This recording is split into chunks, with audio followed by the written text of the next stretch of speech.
Hello everyone! My name is Decker Link, the trained unprofessional, and welcome back to The Smoke Room, the prequel to Echo. We just saw the whole town get cursed.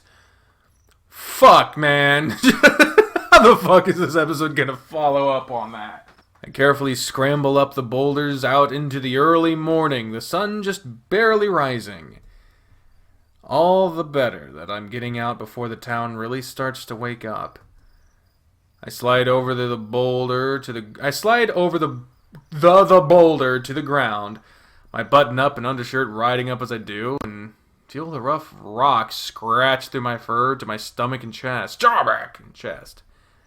I lean there for a moment, feeling the corners of my muzzle dip down as my body starts to try and cry again, but I stop myself. I don't cry anymore, and I can't cry now. People might see, they might suspect something. Yeah, the fucking bleeding dude crawling out of the fucking bush, crying. Yeah, that might be a suspicious image. So with a deep breath, I turn around and start walking along the incline of the hill, toward the road to the main entrance of the mine. Once I get there, I start making my way back to the saloon, my feet kicking up dust as I can barely pick them up at this point. Ahead of me, I see someone walking up the road, a big guy. Until then, my stupid head realizes that being seen right now would be very, very bad. But he's already seen me, and I recognize him at the same time he recognized me. He actually stops in his tracks just to stare at me. I stop too, unsure of what he's about to do. Then he jogs the rest of the way, surprise on his face. Hey, it's Nick! Nick is a giant panda by the looks of it. Why the fuck would you put a panda in the desert? Poor fuck. Samuel, what are you doing? I see his eyes really widen up as he gets a good look at me. What happened? Oh, that is a good expression. I like that. That's a good expression right there. I'm still numb, even though I realize this is real bad having Nick see me like this after what I just did. Fell down. Fell down. Nick repeats the words as if he's showing me just how stupid they sound. I look down at my shirt and see that it's covered in drops of dried blood. Reach up and brush the back of my paw across my nose, and white fur comes back with crusted flakes of more blood. I hear Nick gasp as I'm looking down, and he grabs me by the shoulder and turns me sideways. Dear God. What? Your head. It's busted all open. I reach back, and all I feel is crusted up fur. Nick pushes my paw away. No. You need to see a doctor. I don't have money for a doctor. Then I'll help you see one. You don't got money either. I know others with money. Who beat you? Take a deep breath, staring down at the ground, knowing that I need to get back to the saloon before someone else sees me. Just some asshole on the street. I don't know who. He beat you because of your work. What do you look like? Oh, he's getting on. Oh, he's a badger? A giant fucking badger? Okay. The badger's grip on my shoulder tightens. It's not often I see him angry. Still, I gotta get back. I pull away from his paw, moving up the road. I need to go wash up. I can tell you more later. Samuel. Sorry. I gotta go. Just come see me at the saloon sometime. Nick stays silent as he watches me walk off, and it's right then that I remember I still got my knapsack on. Something I hadn't noticed all that time in the cave. I can only imagine it makes me look even more suspicious. I decide to stay behind the buildings on my way back, and it does a good job of hiding me from almost everyone who's up this early. I reach the saloon, walking up to the back entrance. Stand at the door for about a minute, listening, but it's completely silent. Hopefully the girls turned in after their night of drinking. There it is. I'm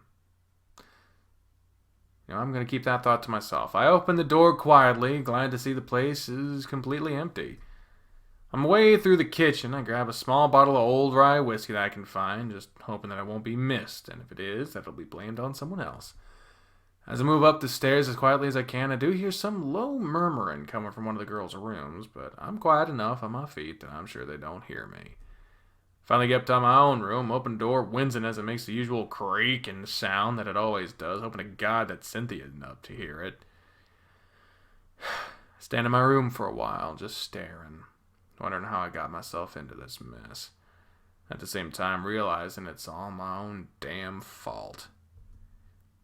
I finally managed to make my way to the dresser, looking at myself in the mirror. About as bad as I thought.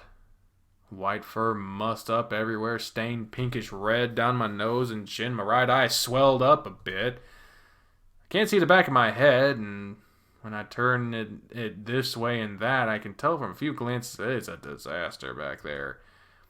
I strip down and go about cleaning myself up. Use my cup and drinking water to barrel to pour water on my already bloody shirt that I used to wipe up my fur. When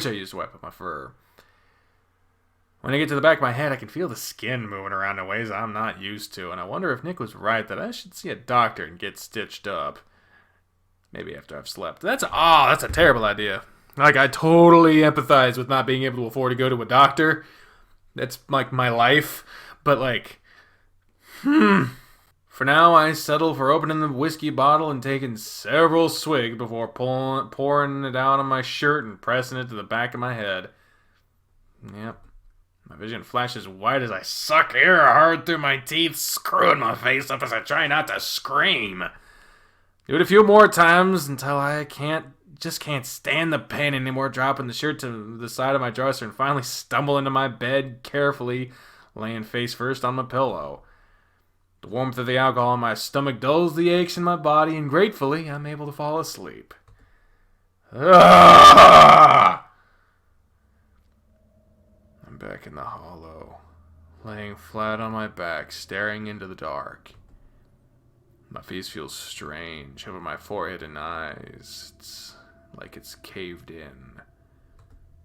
I know I'm not alone, because I can hear the whispers and slithering sounds in the mine. Something's been woken up, and it's restless. I feel something grab me. Long, slender paws, fingers that grip into my clothes and roll me over. It crawls up my legs, sliding over my rear and back where it sits and chatters to itself. Then I feel it lean over and lock its teeth into the back of my head. It bites hard, crushing my skull and piercing my brain. Pain explodes in my head as I hear a high-pitched scream, "Samuel!" I jolt awake in my bed, pulling my face away from the pillow, damp with my own saliva and streaked here with dark red blood. Oh my God, he's alive! I hear movement behind me, and I look back to see Cynthia standing there, both paws in her mouth, the other girl showing up behind her to stare into my room. "Sam, what happened?" My head hurts way more than it did when I went to sleep, and I find myself just staring at them in confusion, vaguely embarrassed that I'm naked in front of all these females. Then I dry heave, and alcohol and bile comes up to splatter on my pillow and onto the hardwood floor. If you can't dry heave if something comes up, that's just throwing up. This earns a few more screams from the girls before a much taller, older doe pushes through them. Madame Dora's, and stands in the doorway for a moment, taking in the scene before she shoos the girls away. Just enough time to see Cynthia, her eyes filled with tears before the door shuts on her. Without any hesitation at all, Madame Dora walks over to gently pull me up into a sitting position. The room spins for a minute, and I have to shut my eyes tight to keep myself from throwing up again. The deer cups my face delicately, turning my head just slightly back and forth as she examines it. "You should have come to see me immediately, Sam." I don't know what to say, so I keep quiet. The older woman glances over the dresser, seeing the whiskey bottle there. I wonder if I'm going to get in more trouble, but she just shakes her head. "You know, it's my job to keep you healthy. Whiskey isn't going to fix something like this." "Cynthia!" A loud voice makes me flinch. Anything loud is making me flinch, actually. The door immediately cracks open and a fox pokes her muzzle through, making me realize that they're all probably just pressed to the door right now, listening. Yes, madam. Stop that crying and get dressed. Run to Dr. Miller's. Tell him to come here as soon as he can. Yes, madam. Cynthia disappears again while the madam looks over the rest of my naked body, checking me for any signs of injury before she looks back up at me. Who did this? I glance down at the sheets, but she grabs my chin and gently, but firmly pulls me back to look at her. My job is to keep you safe. Be honest with me. I do not care who it is. Her soft brown eyes look right into mine, and I swallow. I was just having a walk through the streets. A couple of men came up behind me, bashed my head. I didn't see them. Madame Dora looks at me for a while longer, and I think she probably doesn't believe me. She lets go, though. And I immediately look back down into my lap, deciding to pull the corner of one of the sheets up so that I can at least cover myself up a little. You should never go out alone, Sam. You know this. I'm sorry. Well, you've suffered the consequences. Stay in this room until you see the doctor. You won't be working tonight. That should be punishment enough while you rest. Now put some trousers on so I can send one of the girls in to change your sheets. With that, Madame Dora gets up to leave, but not before gently setting a paw to my cheek, give me a sympathetic smile before making her way out the door, sending the girls against the door, scattering. Doctor comes by about an hour later, and I spend the afternoon sitting in a chair while he sews up the back of my head. 2 deep cuts with a good deal of bruising, according to him.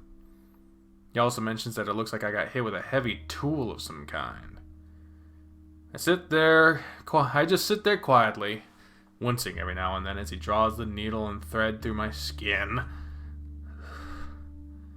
Meanwhile, looking out the window, business is going on as usual. No shouts of "Murder!" No crowds of people running for the mines. Instead, Echo seems to not have noticed a man named Jack going missing.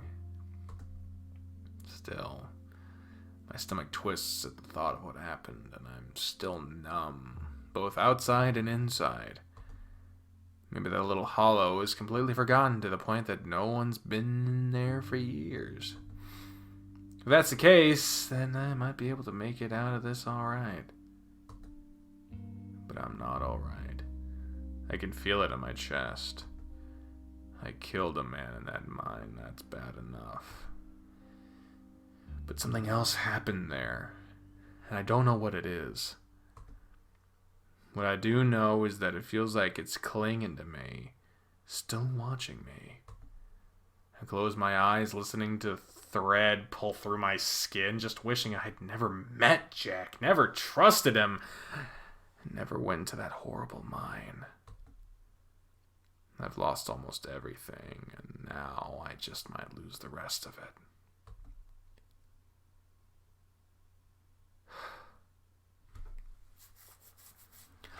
My head still hurts when I wake up. Been hurting for days and days. Dr. Avery said I was lucky when he took out my stitches. No infections. Bone bruise on my scalp at worst. Some heartless idea of luck. If I was lucky, I'd be doing something better with my life. Anything better. Anything better. If I was lucky, I would have been born clever. I would have never met Jack, and he wouldn't have done that to me. If I was lucky, he wouldn't be dead. And I wouldn't be a murderer. If I was lucky, I would have just come to Echo. I wouldn't have come to Echo. I still remember how Jack smelled when he mixed with his tobacco. And how he smelled right after he died. I still remember his laugh. How he made me feel unique and special. I thought he was going to set me free. I thought I was going to be happy with him. I'm stupid. I'm so fucking stupid. I always feel something watching me now. It makes me scared, and it makes me want to cry. It hates me. They'll hate me. They'll hate me for this when they find out. I'm a queer whore without a family or friends in the middle of this dirty frontier. God damn it! Sudden pattering at the door just makes my head throb worse. Samuel? I peel the thin sheets off my chest, already missing them as the air sucks the warmth from me, and I sit up. All I see in front of me is a vanity mirror on the top of my dresser. I'm looking back at myself, lying in the dark. It seems darker than usual. I'm starting to hate looking into it when I'm alone. If I'll ever really be alone again after that day, there was something down in those mines. Black as tar and sticking to me. If I hadn't met the devil that day, it must have been a close associate of his. Be alert and of sober mind. Your enemy, the devil, prowls, looking for someone to devour. Peter 5:8. I'd always figured he'd be charming or a deceiver. Tricky, like the good book describes him. That's how he traps you, right? Makes you feel loved. Makes you feel unique in all the world. And then you give everything to him and he takes you. And you suffer. That was more like the devil and Jack. What I felt was raw and mean. Some hungry, horrible malice. No tricks. Maybe that's the part the Bible leaves out. What he does after he knows he has you. My soul is damned now, isn't it? Nothing will be the same again for me, will it? I'm so scared. Samuel! May I have a word or a few? Go away, damn it! Come in.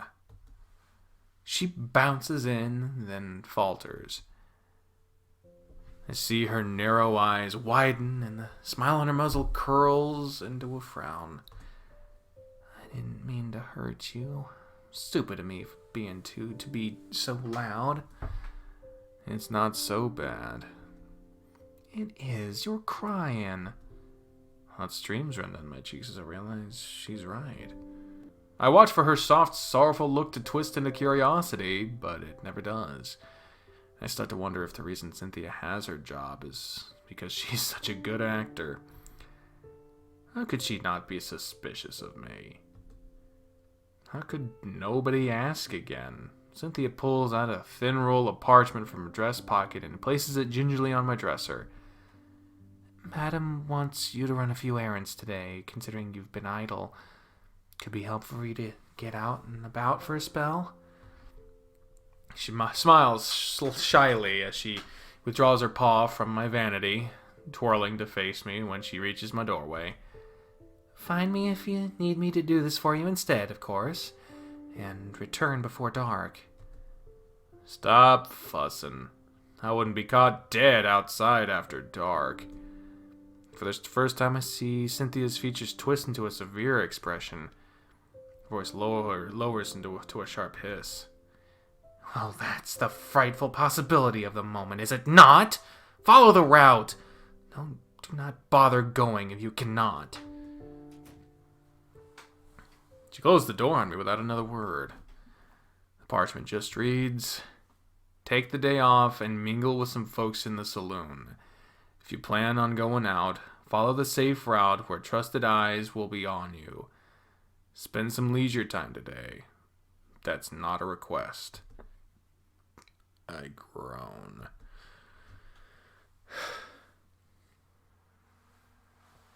Wow, Build 2 really has a lot to it, doesn't it? It's hard to get used to the noise of the main saloon during the day. It's loud and it's crowded. Benton plays in the corner with his twangy piano, while the constant murmuring of co-workers, family members, or squealing children adds to the ruckus. It's not akin to my simple, sparse room at all. I like the paintings of the botanicals hanging from the wood paneling, but it's not much like they hang. It's not much like that they hang around every. What? But don't much like they hang around from every turn corner. paneling of the bar is buffed, shaved, and warped into prissy little curls that resemble the fashionable new style. Art Nouveau, I think it's called. More important about the bar is that the folks generally know not to bother one another there during daylight. So I put myself there. Harlan's brow lifts as he makes his way to me. The severe old hair clicks his tongue to get my attention. What do you have, Sam? He's much busier than he usually is, telling from the sheen of the sweat on his brow. He always looks angry to me, but speaks in a flat manner, so I never can tell what's on his mind. The only hint I have on him is that his left ear flicks when he senses trouble in the lounge. He's only stopped doing that for me a few months ago. Just whiskey with sugar, bitters too. I can do that, Sam. He pulls a clean sipping glass hanging from the rack and starts busy himself with a few bottles of it and a... I don't know what that is. I feel like I'm supposed to be making idle chatter. I may as well start with my cohort here. You holding up well today? Hare grunts and leans in, lowering his voice to a whisper. We're big, but we ain't this big. I'm running out of stock faster than I should, and the girls can barely keep up. We're built for 30 in the lounge at a time, not 40, not 50. If we turn people away, there's going to be a fuss. Placing my drink in front of me, finishing before I noticed. He's fast. Enjoy, Sam. He leaves before I can thank him. Another customer has his attention now, ordering something complicated. Turn around to look at the rest of the bar behind me. Some fucking kids in my yard. Get the fuck away from me. What the fuck? The round tables usually reserved for poker are covered in drinks and food, holding patrons. The standing and hanging lamps in this room all have cut glass panels stained pearly white, green, or gold. Some of the more expensive ones, closer to the bar, are electric, which Madam says is safer near the alcohol. The oil ones that are close to the cozy tables against the window are welcoming, but I avoid sitting near them during the day. What I see there now is a young girl crying over a drink she spilled on her gown. Her ma comforts her while her son drinks beer. There's a crash as he spills his drink too. Benton plays the piano a little louder, while some of the waitresses rush to the brooms and rags to help the spill and pick up the glass. I don't envy the waitresses much, but I would appreciate the opportunity to work day and night shifts here. Madam has me run errands for board. I should be making more. Harlan said I was too big to be running in and out of the kitchen. He probably isn't wrong, but it's not the answer I wanted. I've been around here for so long that I'm starting to recognize the locals by the day they visit. Huxley, the rat in the corner with dusty sleeves, is always playing poker on his time off here with Reed, a shaggy wolf with a scar on his snout. Marcy tells me that the rug is staying. Does Marcy pay your bills? No. Does Marcy know the world beyond fussing, tidying, and playing with wooden puzzles all day when you're not about to coddle her? No, but that damn rug is her mother's. It's filthy. So she should clean it then. Watch them take turns drawing cards. She's tired. She's tried, but she ain't that clever. I'm just sick of looking at the damn thing. So then do something about it then. Royal flush. Son of a bitch, stop distracting me with your damn stories. Mind your business and you'll win some. Rat smiles and takes his winnings, and the wolf slaps another dollar bill on the table, and they often get a little rowdy, but they know not to push too far. They're here so much, this is almost their home as much as mine, though I wouldn't exactly call them family. Wouldn't be surprised if they didn't know who I was. Wouldn't be surprised if they didn't even know who I was. You hear the saloon door flip open in the foyer. A spindly-looking weasel, dressed in a dapper bow tie, turns the corner. His nose twitches as he looks from one customer to another customer rapidly, and the widest, brightest grin I've ever seen spread across his face. Oh, Jesus, Cliff. Goodness. Here's the old hustle and bustle that I miss. The reputation of Sagwaro's hip most certainly precedes her. The stoat sounds foreign. Oh, British. Okay. So we gotta go with British instead. I didn't fucking know. The direction followed the line. Fuck. British maybe, but not quite the same as I've heard before. Some heads turn, and the stoat looks like he's making an announcement to somebody or another, but nobody in particular is paying attention or listening. See Arlen's ear twitch. I'm sorry, sir, but we have no seating left aside from the bar. The bar is excellent, my dear. I hope not to impose for very long. You see, I've always wanted to visit an authentic Western saloon. Why wouldn't I want to start there? And there was more, like, Georgia Southern. I don't fucking know. I'll play with it a little bit. Cynthia laughs politely. She has to struggle to keep her ears from splaying. This is as authentic as it gets, sir. She slowly turns to guide him my way near the bar. I give her my hardest glare as she tries to communicate I'm sorry, non-verbally with her eyes and her grimace, but the man is seated right next to me. The perfume coming off of him is a bit herbal and strong. Thankfully, the stoat ain't interested in me at the moment. His attention is taken by the bar table itself. He gasps and waves Harlan over with a spastic paw. Sir, is this a genuine Dolbera? No, sir's here, just Harlan. And I couldn't tell you. I just served the drinks here. What'll you have? What's most popular? Beer. Stoat frowns slightly. Try not to make eye contact with him. Ah, I see. Well, I'll have one then. There's more than one kind. Yes, well, I would like to have whichever kind is most preferred by the clientele. Harlan nods and gets out a mug. I smell the citrus in my drink as I close my eyes and take a sip when I suddenly feel scrutinized. Hairs on the back of my neck rise. I look left, still facing forward, to see the stoat stare me down. You're one of the workers here, aren't you? I nearly inhale some of my whiskey and then the back of my throat burns. I take my time to stop, to swallow, and then put my glass down. No, just a frequent visitor. Well, that is strange. You fit the exact description of somebody I was told to look for. Shit. I look up at Harlan, who's busy with yet another customer. His ear is still flicking. A mountain lion with beautiful markings and near white fur. Built like a house, she said. Work does things to the body. Yes, it does.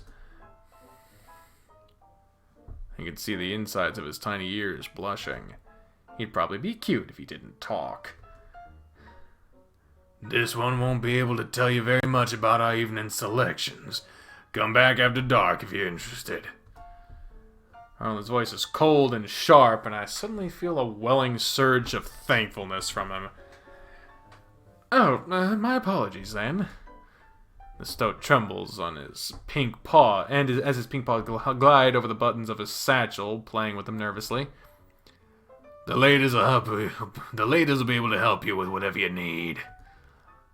Oh, but I'm interested in the men. My eyes widen. Start to sip on my whiskey faster.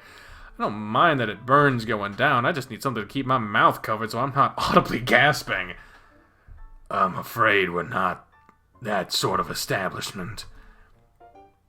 Sir, I do not... Harlan! I do not mean to be impudent, but I was most specifically informed that you offer male options. What the fuck? Like, people get hanged for this shit in this town, and he's just like, oh, I would like a piece of dick, please. Not saying that he should be persecuted. I'm just saying the balls on this dude to walk into fucking an authentic ass Midwestern or whatever the fucking ass saloon and be like, I would prefer the penis. You should have also known that you'd have to go through secretive channels to find me, you imbecile. You should... Oh, who's Reed? Oh, yeah. Reed was... You should stop yelling. I hadn't realized I was. He wasn't. I don't think we need to have a talk outside, fella. I quietly think the Lord that Reed doesn't know about any of my clients now.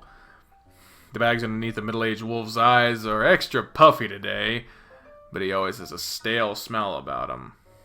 I can tell he's drunk with the way he swaggers. Harlan's ears twitching worse than I've ever seen it before. Outside sounds like a good idea. There was danger in the hare's tone. The wolf flinched from the sudden snap, and he shakes it off. I think I might have made a mistake. Damn right you did. Oh, shit. Oh, hell. So it wasn't so much the balls on this dude, but the lack of fucking context clues. Oh, God. He might get the shit kicked out. He might be fucking killed. I am worried for this person. One of the wolf's friends is staring at the stoat from their table. He looks far less drunk, but far more upset. It's a frightful look. And when a mistake is made, a remedy can be supplied through good communication. I think talking would be a good idea. Outside. Cliff raises his paws, nodding, and puts a loop of his small satchel over his head. His thin, brown, black-tipped tail is bottle brushing into what are unmistakably anxiety spikes. Oh, God. I don't want to fucking... That's the problem with playing a game that's set during these times. He leaves his beer untouched and swiftly escapes from the parlor out the front door. Soon after, the other two follow. Shit.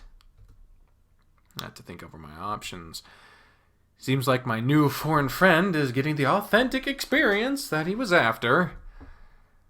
On the one hand, maybe they'll go easy on him and he'll learn some discretion.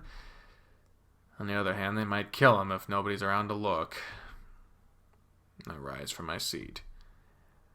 Let him be, Sam. You don't need any more stitches.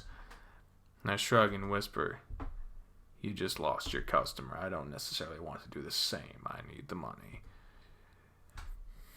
Harlan places his fist on his chin, lifts his brow, and gives me a curt nod before I turn on him and exit the door. Again, I didn't mean to argue or create a scene. I truly thought my source was reliable. They said this Sogoro's hip could cater to dandy curiosities. What in the name of God is wrong with this filthy limey? There were kids in there, you goddamn pervert. As if your friend had any room to talk. Cynthia has some filthy stories on him. What kind of shithole are you from that produces men like you? Educated men, no less. Educated, he says. Probably why he's here. Degenerate like him got chased out from where he came. I don't want to fucking read this! This is... God. It's one of those moments where, like, you're reading... People have to portray assholes in media. It's not comfortable. You don't like being an... Well, some people enjoy being the asshole, but on honesty, I don't... The problem is that it's just me here. I'm not like a faceless voice that's spouting this shit from behind the code of the game while you yourself are playing it. My face is right here saying this shit, and the only thing that's indicating to someone who doesn't know exactly what's going on here that I'm reading this game for the first time, no context, have no clue what's about to happen. I don't endorse anything that characters specifically do. I give my opinion every now and then like I'm doing now. But to someone who doesn't know what I'm doing, if they just find this video, skip to this part, and they just see me saying shit like this, it's not the same as if I was in a vocal booth somewhere reading for the role of Huxley and Reed or whatever the shit. It's not the same. And it makes me uncomfortable because I don't like the idea that I can be seen saying this shit because it makes it look like I'm saying it, not the character. One of those times I have to reiterate that the whole point of this is that I'm reading these stories for the first time. I am reading it because I find the stories to be interesting, but I have never read this before. I have never played this game before. I have no idea what's about to happen. And as a voice actor in training, I find it helpful to do cold reads with these stories that help me build up the ability to, as a cold read, it's reading a script and trying to perform it with no prior knowledge, no prior experience. You don't know what the fuck's about to happen. That's what I find the biggest asset to my intended career as a voice actor with these stories. Not to mention I really enjoy the stories and I enjoy reading them to you and doing the voices or whatever, but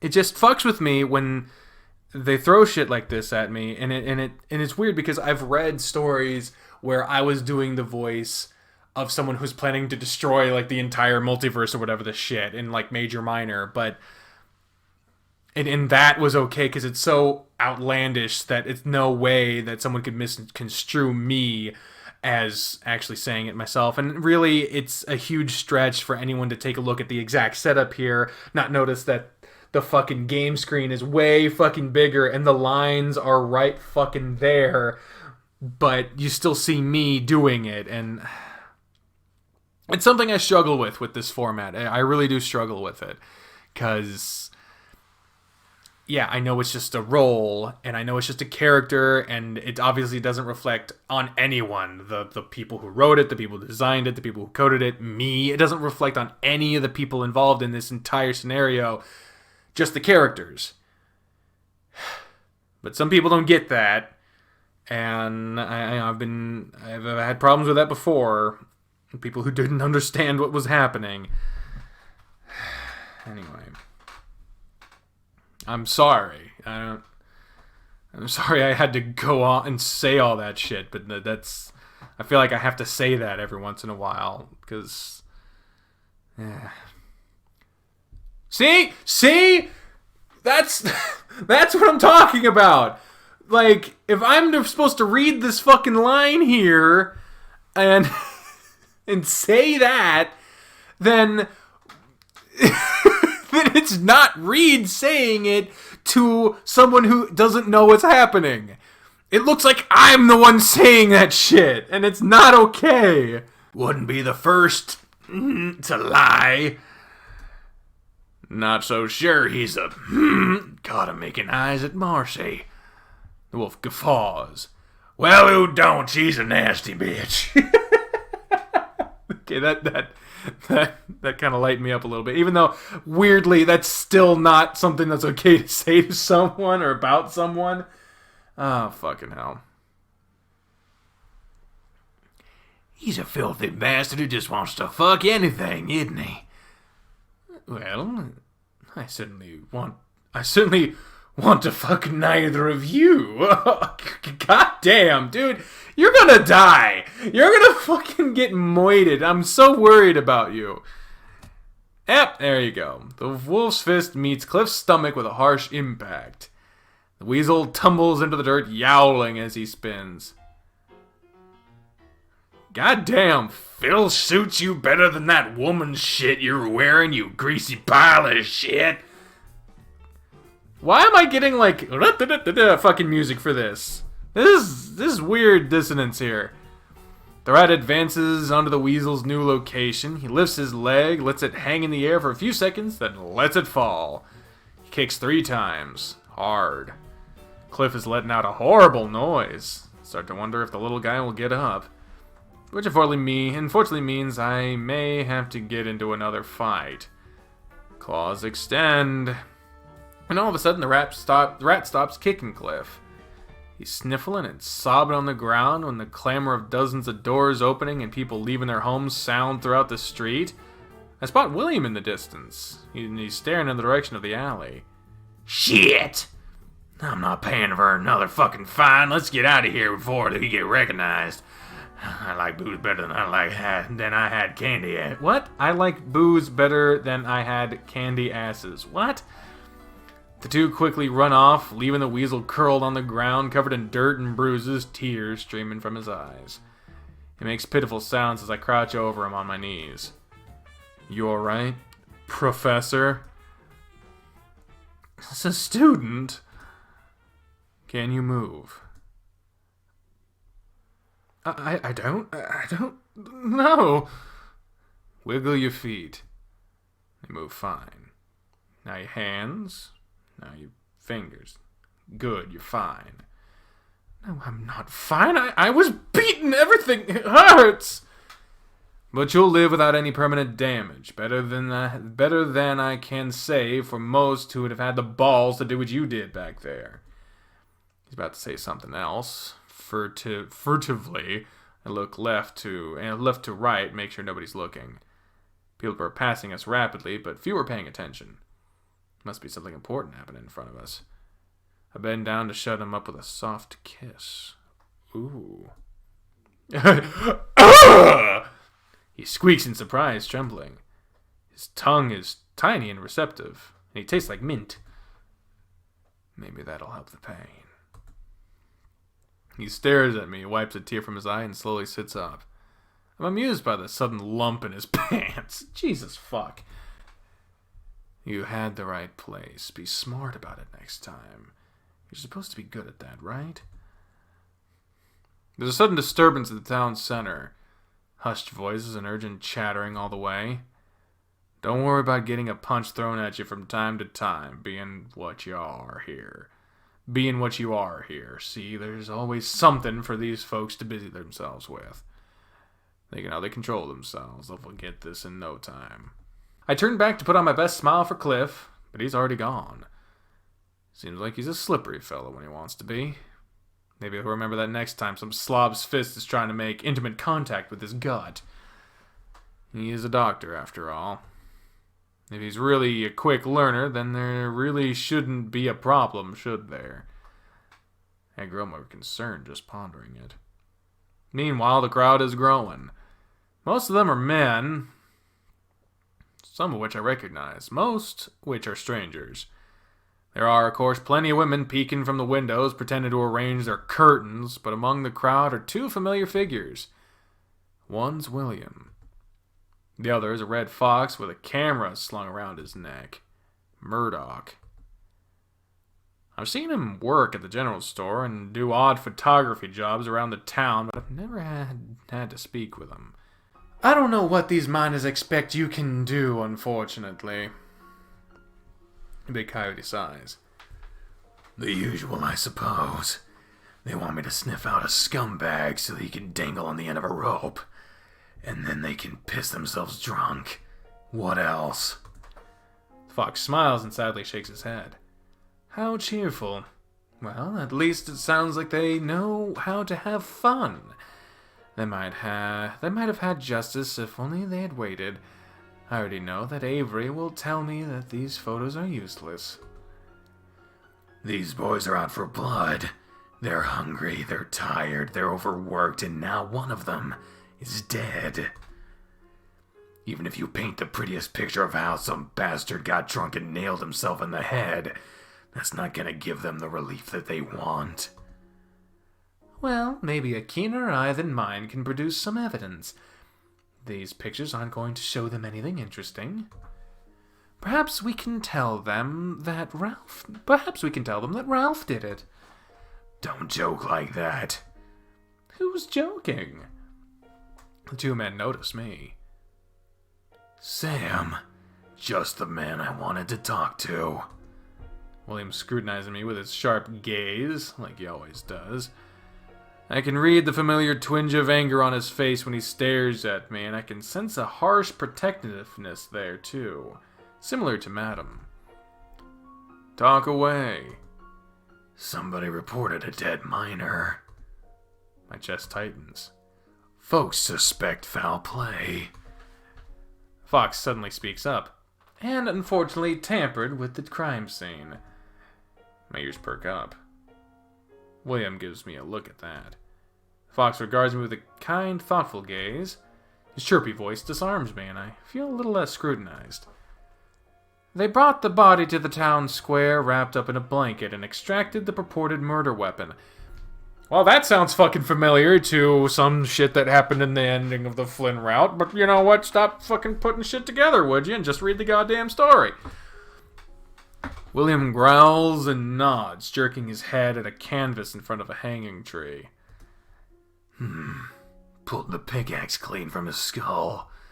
Did so much damage that we can't even tell if it's a blunt end or the sharp end hit him.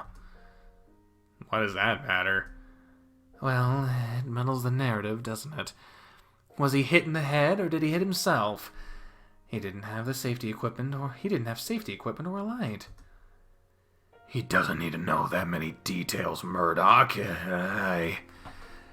Most pressing is if there were signs of a struggle. There won't be now. Idiots. So you might never know what happened? Cody stares me down. Maybe not, but it's possible you can help us. I feel dizzy. Help? How? With your proclivities. Murdoch looks away, appearing not to listen, and busies himself with his own camera and takes a snapshot at a few of the gathered crowds. I understand.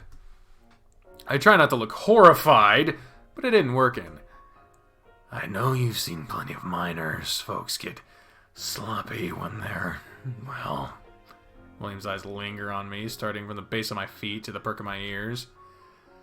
I need to know if Jack had enemies. Personally, I'm willing to bet the fool was looking for gold and wanted to steal it away for himself. Then he tried to use a pickaxe in the dark. But if something did happen, there's no better evidence than a confession. My stomach is churning. I can try, William. Good man. I'll stop by for further questions later in the evening. Finally, William is walking away. I let out a deep breath. William spent all of 5 minutes having a conversation with you. He seems to like you. Shit. Fox is still here. What are you blackmailing him with? I choke and I stumble.